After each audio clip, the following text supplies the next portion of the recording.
시작을 했는데 38장에서 유다를 우리가 잠시 살펴봤습니다. 그리고 39장에 이제 계속해서 요셉의 이야기가 이어지고 있습니다.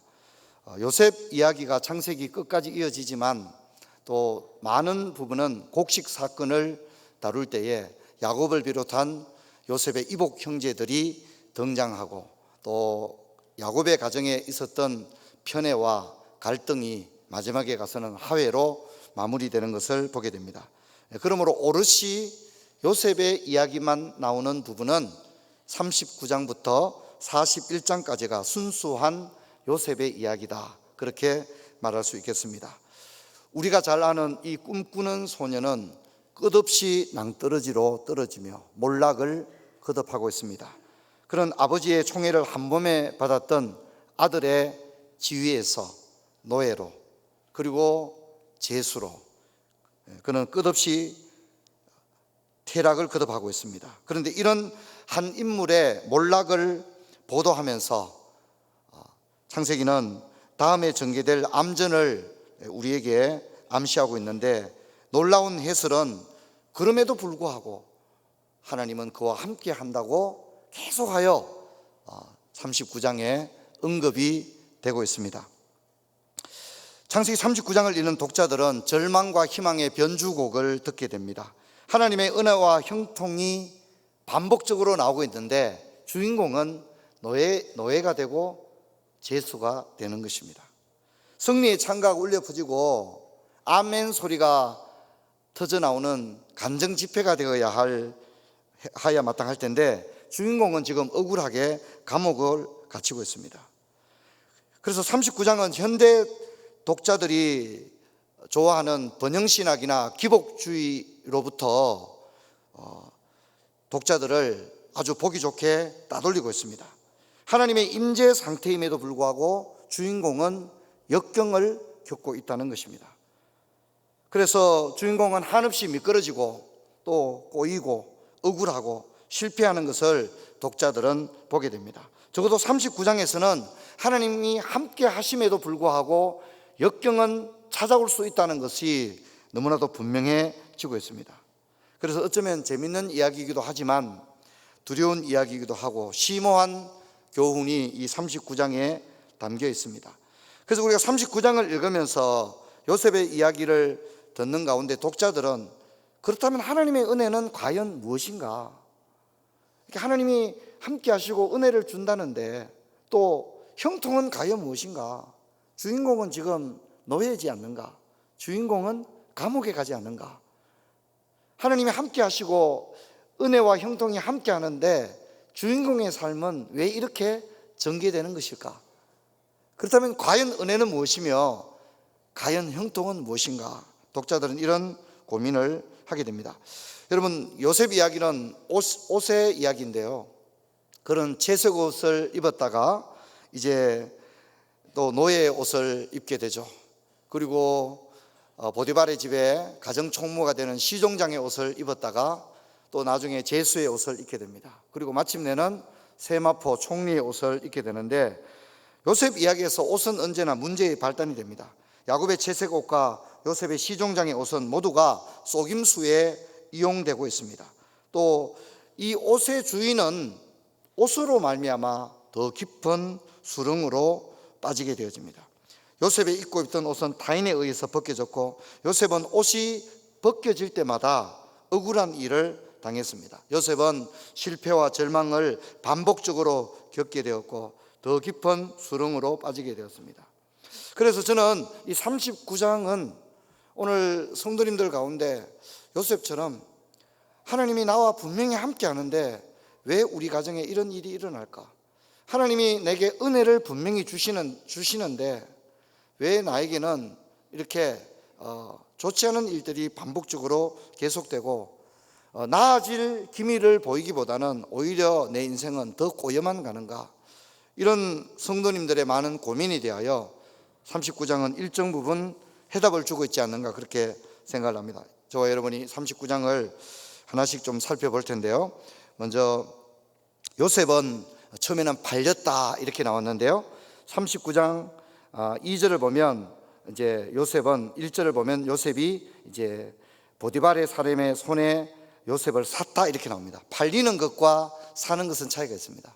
팔리다는 것은 버려짐을 의미하고요, 산다는 것은 비록 제수지만 노예지만 노예들 가운데 보디발이 요셉을 선택하게 되는 겁니다. 그래서 비록 절망 가운데서도 요셉의 삶이 뭔가 또 다른 반전을 가져오게 될 것을 우리가 알게 되어집니다.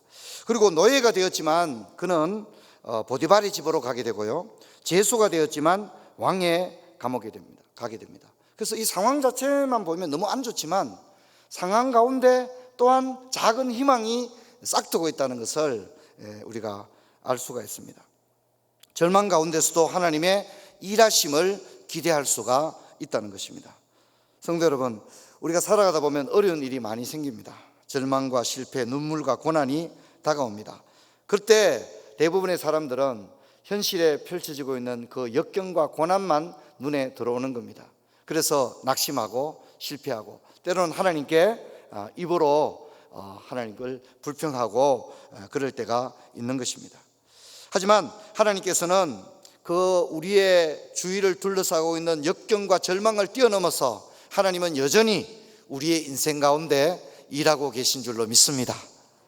그래서 절망 다음에 찾아오게 될 하나님의 그 놀라운 계획을 그리스도인들은 언제나 기대하며 나가야 합니다. 오늘 설교 제목이 은혜와 형통인데요, 우리가 은혜와 형통이라는 말을 많이 쓰고 성경에도 많이 나옵니다. 근데 우리 통상 은혜, 형통 그러면 뭡니까? 잘 되는 거죠, 그죠? 우리가 일이 잘 될 때, 문제가 해결될 때, 하나님이 내게 은혜를 베푸셨다. 또 손대는 일들마다 잘 풀려나갈 때 뭐라고 합니까? 형통하다, 그렇게 이야기를 합니다. 근데 만일 우리의 그런 시각으로 본다면 39장의 요셉은 우리의 시각에서 볼 때는 은혜와 형통과는 거리가 먼 것이 아니겠습니까? 노예로 팔려가고 성실하게 살았는데 결국은 제수가 되는 겁니다. 또 하나님의 말씀을 어기지 않으려고 간음의 죄를 짓지 않으려고 그렇게 했는데 하나님이 칭찬을 해주고 사람들이 알아주기는커녕 오히려 제수가 되는 것입니다. 여러분, 이런 것을 어떻게 우리가 은혜라고 말할 수 있을까요? 이런 상황을 우리가 어떻게 형통이라고 말할 수 있을까요? 하지만 우리가 요셉에게 적용된 이 은혜와 형통을 조금 들여다보면 특이한 점들이 있다는 것을 우리가 알게 되어집니다. 우리 성경을 같이 한번 읽어봅시다. 39장 2절부터 5절까지 같이 읽겠습니다. 여호와께서 요셉과 함께 하심으로 그가 형통한 자가 되어 그의 주인 애굽 사람의 집에 있으니 그의 주인이 여호와께서 그와 함께 하심을 보며 또 여호와께서 그의 범사에 형통케 하심을 보았더라. 요셉이 그의 주인에게 은혜를 입어 섬김에 그가 요셉을 가정 총무로 삼고 자기 소유를 다 그 손에 위탁하니 그가 요셉에게 자기 집과 그의 모든 소유물을 주관하게 한 때부터 여호와께서 요셉을 위하여 그 애굽 사람의 집에 복을 내리심으로 여호와의 복이 그의 집과 밭에 있는 모든 소유에 미친지라, 이렇게 말하고 있습니다. 여러분, 요셉이 은혜를 어떻게 받게 됩니까? 이 은혜는 물론 하나님의 은혜입니다. 그런데 이 하나님의 은혜를 하나님이 어떤 방식으로 요셉에게 주고 있느냐를 주목할 필요가 있습니다. 여러분, 바로 사람을 통해서 준다는 겁니다. 하나님이 요셉과 함께 하셔서 은혜를 주시는데 보디발이 요셉에게 은혜를 베풀었다, 이렇게 하나님의 은혜가 사람을 통하여 요셉에게 전달되고 있더라, 그렇게 이야기하고 있습니다. 우리 성경을 하나 더 볼까요? 21절부터 23절 같이 읽겠습니다. 여호와께서 요셉과 함께 하시고 그에게 인자를 더하사 간수장에게 은혜를 받게 하시매 간수장이 옥중 제수를 다 요셉의 손에 맡김으로 그 재반 사물을 요셉이 처리하고 간수장은 그의 손에 맡긴 것은 무엇이든지 살펴보지 아니하였으니 이는 여호와께서 요셉과 함께 하심이라. 여호와께서 그를 범사에 형통하게 하셨더라. 아멘. 이렇게 얘기합니다. 은혜를 받았는데 사람을 통해서 받았다고 하는 것이 굉장히 중요합니다. 그리고 요셉이 나중에 큰 복을 받죠. 하지만 요셉은 다른 사람들을 복되게 합니다. 그래서 보디발을 복되게 합니다. 요셉이 보디발에게 은혜를 입었고 또 요셉은 보디발을 위해서 열심히 일하죠. 그래서 결국은 보디발이 복을 받게 됩니다. 이런 경우는 족장의 삶에서 반복적으로 나타나는데 아브라함 때문에 바로의 집이 복을 받게 되고요, 또 야곱 때문에 라반의 집이 복을 받게 되고, 또 요셉 때문에 보디발의 집이 복을 받게 되어집니다. 특별히 보디발은 여호와의 복이 그의 집과 밭에 있는 모든 소유에 미치는 복을 받았습니다. 은혜는 요셉이 받았는데 복은 보디발이 집에 임했던 것입니다. 또 나중에 요셉이 꿈을 해몽하는데 술 맡은 관원장이 복을 받게 되는 것을 보게 되십니다. 그래서 요셉에게 주어진 이 은혜라고 하는 것, 형통이라고 하는 것은 요셉이 은혜와 형통을 입었지만 그 은혜와 형통의 수혜를 요셉이 입은 건 아니라는 겁니다. 수혜는 누가 입게 되죠? 다른 사람이 누리게 되더라는 겁니다. 다른 사람이 누리게 되더라는 겁니다. 요셉 주위의 사람들에게 복이 임하게 되더라는 겁니다. 요셉은 여전히 노예입니다. 요셉은 여전히 죄수입니다. 하나님이 은혜를 주시고 형통한데 그 형통의 수혜를 요셉 그 자신이 독점적으로 누린 게 아니라 요셉이 아닌 요셉 주위 사람들이 요셉으로 말미암아 잘 되는 은혜를 누리더라, 그렇게 이야기를 하고 있습니다. 저는 오늘 여러분과 함께 요셉에게 임했던 은혜와 형통의 수여 방식에 대해서 좀 집중을 하기를 원합니다. 하나님의 은혜가 요셉에게 임했는데 어떻게 임했느냐? 사람을 통해서 임했다는 점을 우리는 기억해야 합니다. 하나님께서 요셉을 사랑하시고 요셉과 함께 하시는데 그 은혜는 사람을 통해서, 요셉 가까이에 있는 사람을 통해서 오더라는 겁니다. 그래서 성경은 분명히 말합니다. 보디발에게 은혜를 입었다, 간수장에게 은혜를 입었다, 그렇게 합니다. 보디발이 요셉에게 은혜를 준 게 아닙니다. 간수장이 요셉에게 은혜를 준 게 아닙니다. 하나님이 준 건데 하나님이 은혜를 주시되 사람을 통해서 요셉에게 은혜를 베풀게 하신 줄로 믿습니다. 여러분, 이것을 매우 소중히 여겨야 됩니다.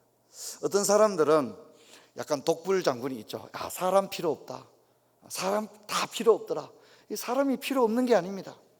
여러분, 우리 주위의 사람들이 물론 우리를 힘들게 하고 우리 인생의 걸림돌이 되기도 하지만 그래도 우리 주위의 사람들로 말미암아 하나님께서 우리에게 은혜를 준다는 것을 잊으면 안 됩니다. 어떤 부모님이 기도합니다. 우리 아이를 위해 기도합니다. 이 아이가 외국에 가 있기도 하고 혹은 다른 도시에 가 있기도 하고 학교 공부 때문에 타지에 가 있기도 하고 또 심지어 결혼을 하기도 합니다. 그런데 부모의 기도는 오직 하나죠. 뭡니까? 하나님 우리 아이에게 은혜를 베풀어 달라고 기도합니다. 그런데 하나님이 은혜를 주십니다. 아이는 이역만리 타국에 있고 다른 도시에 가 있고 엄마가 가까이에 있지 않습니다. 근데 엄마의 기도는 뭡니까? 하나님 우리 아이에게 은혜를 베풀어 달라고 기도합니다. 근데 하나님이 은혜를 주십니다. 근데 하나님이 그 자녀에게 은혜를 주실 때 어떻게 주신다고요? 어떻게 주신다고요? 사람을 통해서 주시기 때문에, 여러분, 사람을 통해서 주신데 그 사람이 멀리 상관없는 사람들입니까? 가까이 있는 사람들입니까? 가까이 있는 사람. 여러분, 저는 도전하기를 원합니다. 여러분 주위의 사람을 무시하지 말기를 축원합니다. 옆에 있는 사람들을 무시하고 사람 다 필요 없다, 그건 굉장히 잘못된 자세임을 잊지 말아야 됩니다. 저와 여러분이 여기 있는 것도 다른 사람들의 많은 은혜를 입었기에 지금 이 자리에 있는 줄로 믿습니다. 다른 사람의 은혜를 입어보지 않은 사람이란 없는 것입니다. 없는 것입니다. 제가 군에 있을 때 군종 사역을 했습니다. 제 마음의 소원이 교회를 세우는 것이었어요. 저희 부대가, 공병부대가 본부 사당 사령부 교회까지 가려면 덤프트럭을 타고 2시간을 가야 돼요. 전방 부대에서 사단 사령부 교회까지, 우리 부대는 교회가 없거든요. 그러면 이제 덤프트럭을 타고 종교 행사하는 사람들이 가는데 2시간까지 가면 진짜 정작 예배 시간에는 우리 부대 신우 회원들은 다 잠자는 거예요. 자는 거예요. 그리고 예배 마치고 돌아올 때 기껏 초코파이 하나 얻어서 돌아오는데, 제가 그 덤프트럭을 타고 우리 신우 회원들을 인솔해서 사단교회로 갈 때마다 야, 이건 진짜 아니다, 어떻게 할 수 없어. 근데 문제는 우리 부대에는 예배당이 없는 거예요. 그래서 제가 이제 일병 갓 달았을 때인데, 쫄병이죠, 쫄병. 근데 제가 담대하게 대대장님에게 면담을 요청했습니다. 대대장님에게 면담을 요청했는데 대장님에게 제가 말씀드렸습니다.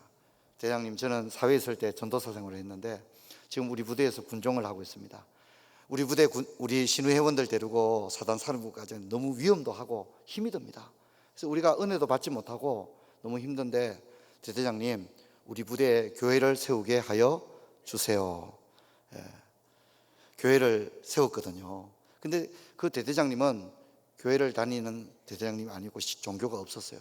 그런데 진짜 많이 도와줬어요. 여러분 놀라운 것은 그 대대장님이 제가 군종으로 있는 동안 교회를 안 다님에도 불구하고 11조를 떼어서 우리 부대에 내어주었어요. 별로 안 놀라시네요. 진짜 도와주셨어요. 그리고 진짜 감사한 것은 우리 대대장님이 와서 예배도 드렸어요. 성탄절 예배를 드릴 수 있도록 부대 전체가 모여서 성탄절 예배를 드릴 수 있도록 허락도 해주셨고, 정말 감사한 것은 철원교회 여청년들을 우리 교회에 붙여주셔가지고 하여튼 대대장님이 굉장히 신경을 많이 써주셨어요. 여러분, 하나님이 은혜를 주시는데요, 이 보디발도 간수장도 하나님을 아는 사람들은 아니지만 하나님이 사람을 통해서 요셉에게 은혜를 주시는 줄 믿습니다. 그래서 우리가 이 세상을 살아갈 때 그저 나 혼자 살 수 있는 것처럼 자기밖에 모르는 그런 사람이 아니라 언젠가 우리가 도움을 받을 때가 있습니다. 여러분, 작년에 제 차가 불이 났잖아요. 불이 났는데 제 차가 아파트에서 불이 났을 때 우리 아파트에 있는 관리실 아저씨들, 할아버지들이 진짜 제 차를 잘 꺼주기도 하셨고 발 빠르게 민첩하게 움직이고 그렇게 해주었어요. 저는 관리실 아저씨들, 할아버지들 볼 때마다 진짜 인사도 열심히 하고 한 번씩 커피도 뽑아드리고 진짜 너무 고맙게 생각을 합니다. 여러분, 우리 주위의 사람들을 통해서 하나님은 내게 은혜를 베풀어 주실 줄로 믿습니다. 그렇게 생각한다면 우리 주위 사람들을 무시하면 안 됩니다. 왜냐하면 그 사람들을 통해서 내가 하나님의 은혜를 받게 될 것이니까 우리가 주위의 사람들을 존중하고 귀하게 생각을 해야 합니다. 그리고 요셉이 형통했다고 하잖아요. 근데 한번 보세요. 요셉의 형통이 어떻게 형통이 옵니까? 뭘 할 때 옵니까? 가정총무할 때, 그리고 옥중에 재반 사무를 처리할 때 형통케 하셨거든요. 그러니까 요셉의 형통은 직무, 그가 했던 일, 또 그가 맡았던 직분, 또 그의 직업, 하나님께서 그것을 통하여 하나님의 형통을 나타내신 줄로 믿습니다. 저는 이것이 굉장히 중요하다고 느낍니다. 그러므로 여러분, 우리가 세상에서 나가서 일할 때 요셉처럼 가정총무가 되기도 하고, 우리가 다 저마다 자신의 직무가 있지 않습니까? 회사나 학교나 병원이나 어디 가도 자기 맡은 직무가 있잖아요, 그죠? 그리고 직업이 있잖아요, 그렇죠? 또 직분이 있지 않습니까? 그런데 여러분, 그것이 하나님의 복이 임하는 통로이고 하나님이 복 주시는 수단인 줄로 믿습니다. 하나님께서 여러분이 맡고 있는 그 직업과 분야와 또 회사에서의 직급과 또 맡고 있는 어떤 책임, 그걸 통하여 하나님의 영광을 드러내기를 원하시는 거예요. 그래서 과연 하나님을 믿고 여호와를 경외하는 자들에게 하나님은 우리의 삶의 현장에서 일할 때 거기서 하나님의 형통을 허락하시는 줄로 믿습니다. 여러분, 이것이 너무너무 소중한 일입니다. 그래서 우리가 사회에 나가서 일할 때 그리스도인이면 더 성실하게 일해야 됩니다. 더 많이 기도하고 공부도 많이 해야 됩니다. 회사에서 진짜 저 사람은 이 사람만한 사람이야, 여러분, 그런 얘기를 듣는 것은 그리스도인으로서 진짜 수치스럽다는 걸 잊어버리면 안 됩니다. 여러분, 우리는 우리의 삶의 현장에서 그리스도인으로서 좋게 평가를 받아야 되는데, 야, 저분은 크리스찬이라고 하는데 참 성격이 좋아, 겸손해. 물론 좋습니다. 그렇게 당연히 해야 돼요. 근데 거기서 끝나면 안 돼요. 동시에 우리는 유능해야 됩니다. 회사에 꼭 필요로 한 사람이 돼야 되고, 오늘 요셉이 누렸던 이 형통을 누리는 은혜가 있기를 주의 이름으로 축원합니다. 그런데 불신자인 보디발의 눈에도 여호와께서 요셉과 함께 하심이 보였습니까? 보이지 않았습니까? 보였다는 거예요. 이방인이 보기에도 하나님이 함께 한다는 사실이 너무나도 분명했다고 하는 사실입니다. 그러므로 저는 여러분에게 도전하기를 원합니다. 우리 주위의 사람들을 귀하게 여기고 내 직장을 귀하게 여기고. 그래서 우리 교회 표가 뭡니까? 신자, 가족, 시민입니다. 우리는 단순히 교회에서만 잘하는 사람이 아니라 가정에서, 그리고 우리의 삶의 현장에서 이 땅에 이 시대의 한 시민으로 살아갈 때 그곳에서 하나님의 영광이 드러나는. 그래서 저는 여러분의 직장, 여러분의 사업장, 여러분의 사무실, 여러분이 일하는 그 현장은 하늘의 형통이 임하는 현장인 줄로 믿습니다. 할렐루야. 그래서 여러분, 저는 하나님 앞에 여러분 삶의 현장에서 언제나 기도하라고 말하고 싶습니다. 우리 한번 따라합시다. 하나님 아버지, 여기가 제가 일하는 곳이랍니다. 언제나 기도하십시오. 하나님, 여기가 제가 일하는 곳이에요. 하나님, 여기가 제가 일하는 곳이에요. 그렇게 기도하십시오. 그리고 하나님, 여기서 하나님의 영광을 드러내기를 원합니다. 하나님께서 과연 나와 함께 하심을 믿지 않는 사람들이 알게 하시고, 그래서 하나님께서 영광을 받으시는 역사가 일어나기를 원합니다. 여러분, 회사를 위해서도 기도해야 됩니다. 제가 가장 못난 크리스찬이 사장 뒤통수 대고 욕이나 하는 성도가 가장 못난이라고 했습니다. 여러분, 여러분이 몸담고 있다면 기도해야 됩니다. 여러분이 몸담고 있는 학교를 위해서, 병원을 위해서, 회사를 위해서, 또 우리가 살고 있는 이 지역 사회를 위해서, 또 우리 대한민국을 위해서 반드시 기도해야 된다는 것을 잊지를 말아야 합니다. 성도 여러분, 우리 하나님이 우리와 함께 하시고 은혜 주시고 형통케 하는 상황에도 역경은 찾아옵니다. 요셉을 보면 노예가 되고 재수가 됩니다. 답답한 일이 생기고 억울한 일까지 생깁니다. 그것 자체만 보면 실패한 것처럼 보이지만, 우리는 역경만 보고 억울한 일만 생각하지 말고 하나님께서 이 역경 가운데도 함께 하신다는 사실을 잊지 말아야 됩니다. 이런 상황에서 요셉은 어떤 태도를 보였을까요? 성경은 논란을 잠재우기 위해서 요셉에게 임했던 은혜와 형통은 하나님으로부터 온 것임을 분명히 말합니다. 그래서 형통의 원인이 하나님께서 요셉과 함께 하셨더라, 이렇게 매 순간 반복해서 이야기합니다. 자, 요셉은 자신의 삶은 나아지지는 않았습니다. 요셉은 하나님의 은혜와 형통을 경험했지만 그 은혜와 형통의 수혜를 요셉 자신은 정작에 입지 못했고, 요셉 주위 사람들은 요셉 때문에 다 잘 되는 거예요.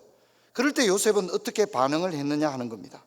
요셉은 죄와 타협하지 않음으로써 하나님의 은혜를 결코 배반하지 않았다는 점입니다. 우리 성경을 같이 한번 읽어봅시다. 39장 9절 같이 읽습니다. 이 집에는 나보다 큰 이가 없으며 주인이 아무것도 내게 금하지 아니하였어도 금한 것은 당신뿐이니 당신은 그의 아내임이라. 그런즉 내가 어찌 이 큰 악을 행하여 하나님께 죄를 지으려. 이렇게 합니다. 예전 우리 한글판 성경은 내가 어찌 하나님께 득죄하리요, 이렇게 번역이 되었습니다.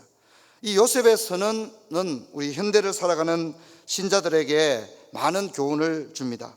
요셉은 적어도 하나님이 함께 하심을 알았습니다. 자신의 삶은 개선되지 않았지만, 자신을 둘러싸고 있는 역경은 제거되지 않았지만, 분명한 것은 하나님이 자신과 함께 한다는 걸 알았습니다. 그래서 요셉은 그런 하나님을 배반할 수가 없었습니다. 비록 내 삶이 나아지지 않았지만 하나님이 나와 함께 하신다는 사실은 부인할 수 없었기에 요셉은 자신의 삶 가운데 억울한 일도 많고 일도 안 풀리고 오히려 꼬이고 오히려 재수까지 되고 성실히 일하고 믿음으로 살았는데 돌아온 것은 너무 가혹했거든요. 하지만 요셉은 그럼에도 불구하고 하나님을 배반하지 않았다는 것입니다. 내가 어찌 이 큰 악을 행하여 하나님께 죄를 지으리까? 이것이 요셉의 신앙입니다. 요셉은 역경 가운데서도 은혜를 붙들었습니다. 실패를 바라보고 억울한 일을 생각한다면 요셉 또한 얼마나 힘이 들었겠습니까? 하지만 은혜를 바라보자 역경도 견딜 수 있는 줄로 믿습니다. 요셉은 거룩을 잃지 않았습니다. 요셉은 하나님의 관계를 실패하지 않았습니다. 역경이 있었지만 하나님의 관계를 실패하지 않았습니다. 사람들은 요셉의 옷을 벗겨 노예로 삼고 사람은 요셉의 옷을 벗겨 제수로 삼았지만 요셉은 하나님께 실패하지 않았습니다. 요셉은 사람의 관계도 실패하지 않았습니다. 자신을 신뢰해 준 보디발에게 결코 해를 끼칠 만한 일을 하지 않았습니다. 성도 여러분, 요셉은 느리게 가고 있습니다. 때로 답답해 보입니다. 억울한 일이 생겨도 해결하려고 하지 않고 요셉은 변명조차 하지 않습니다. 그냥 감옥에 가고 있습니다. 만일 요셉이 빨리 달려가려고 했다면 무리수가 생겼을 것입니다. 문제가 생길 때마다 자기 힘으로 해결하려고 했다면 하나님의 관계도 실패하고 사람의 관계도 깨졌을 것입니다. 여러분, 요셉은 자신으로 인해 다른 사람이 복을 받았을지언정 다른 사람에게 결코 해를 끼치지 않았습니다. 요셉에게 가장 중요한 것은 하나님과의 관계였습니다. 그래서 기꺼이 손해를 봤습니다. 억울했지만 감옥에 갔습니다. 자신이 일군 모든 것이 물거품이 되었지만 하나님의 관계가 더 중요했습니다. 요셉이 노예로 팔려왔을 때 얼마나 낙심이 됐을까요? 하지만 보디발의 눈에 띄어서 인정받고 가정 총무가 되고 또 자신으로 인해서 보디발의 집에 경제적으로 큰 복이 임했을 때 요셉도 보람이 있었을 겁니다. 인정을 받았으니까 보람이 있었을 겁니다. 그런데 그렇게 고생해서 일구었던 그 모든 것을 요셉은 억울하게 보디발의 아내 때문에 억울한 누명을 쓰고 모든 것을 하루아침에 잃게 되었습니다. 보통 사람 같으면요, 어떻게든지 거기서 자신을 해명하려고 했을 겁니다. 어떻게 일군 성과입니까? 노예에서 가정 총무가 되기까지. 여러분, 요셉이 그저 앉아 놀면서 그렇게 된 건 아니지 않겠습니까?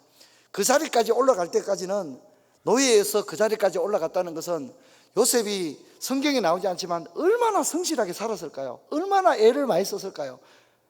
그런데 그 모든 것이 하루아침에 물거품이 되었습니다. 하지만 요셉은 결코 보디발의 부인의 유혹을 받아들일 수 없었습니다. 내가 하나님께 어찌 득지하리요? 이 말 속에는 뭡니까? 내가 일군 이 모든 것을 잃어버릴지언정 내가 어찌 하나님에게 등을 돌리요? 내가 어찌 하나님을 배반하겠느냐? 내가 어찌 하나님께 범죄하겠느냐? 내 모든 것을 잃는 한이 있어도 하나님과의 관계를 실패할 수는 없다. 이것이 요셉의 결단이었습니다. 여러분, 요셉의 이 결단이 저와 여러분의 결단이 되기를 주의 이름으로 축원합니다. 저와 여러분이 세상 가운데 살아갈 때 얼마나 많은 유혹이 있습니까?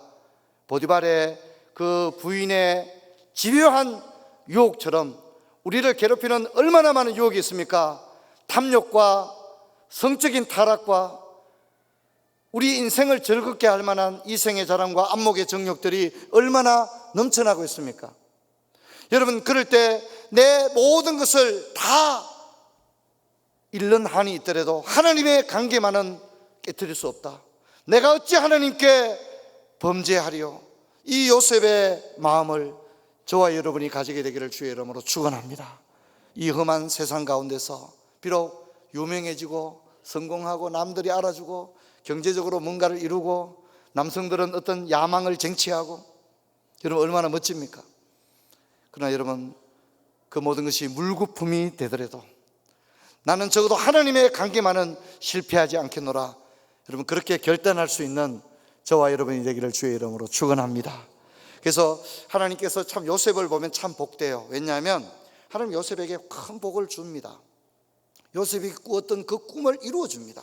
그런데 그렇게 하기 전에 요셉은 뭡니까? 먼저 다른 사람을 복되게 하는 역할을 했다는 겁니다. 그리고 난 다음에 하나님은 요셉에게 더 놀라운 복으로 함께한 겁니다. 여러분, 내가 받는 복, 내가 누리는 은혜만 생각하지 말고 나로 인해서 내 주위의 사람들이 얼마나 복을 받았던가 한번 여러분 생각해 보십시오. 야, 내가 이런 복을 받았다 하기 전에 하나님의 은혜로 말미암아 내 주위 사람은 어떤 은혜를 누렸는가? 나로 인해서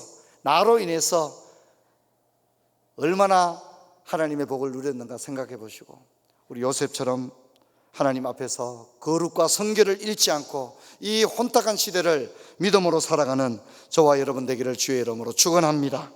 자리에서 일어나겠습니다. 제가 기도하겠습니다. 하나님 아버지, 감사합니다.